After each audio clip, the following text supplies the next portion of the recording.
Bonjour, Musicast, les produits de la gamme Home Audio chez Yamaha, vous permettent d'avoir la possibilité d'avoir un zoning dans le domaine grand public.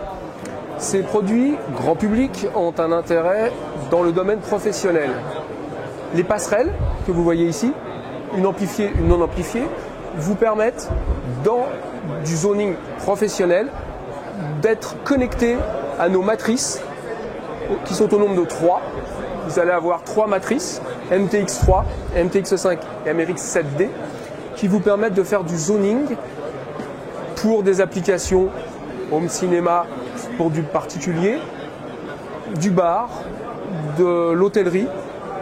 Et ces produits Musicast vous permettent, via une application développée sur iPad, d'être pilotés. À savoir que sur cette application, Provisionaire Touch, vous pouvez piloter les matrices directement, des gains, des commutations de sources, et sur cette partie ici que vous voyez là, vous pouvez piloter directement par exemple le WXC50, et vous pouvez accéder à ces sources, commuter ces sources, aller lire le contenu d'une clé USB, d'un lecteur réseau, et de pouvoir diffuser ces sources via la matrice dans votre réseau, que ce soit du particulier ou du professionnel.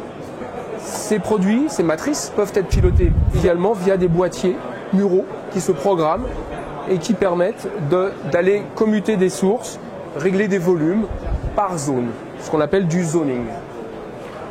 3 appareils, je présume des nombres de zones différentes. Alors, ces 3 produits absolument.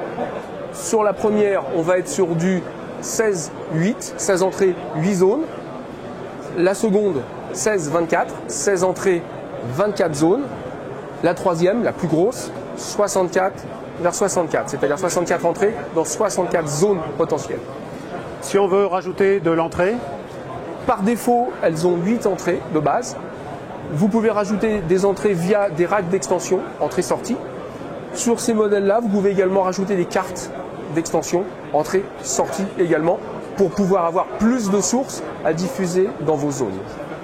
On voit en dessous des panels de contrôle. Comment ils s'interfacent avec ce système?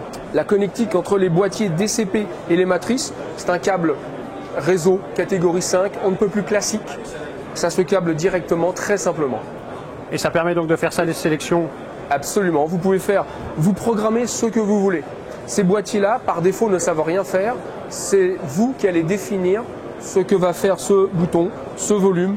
Par exemple, souvent c'est un volume d'une zone, puisque ce boîtier va être dans la zone concernée, va avoir possibilité de régler le volume de sa propre zone et de faire, par exemple, une sélection de sources dans la zone sur laquelle est physiquement ce boîtier.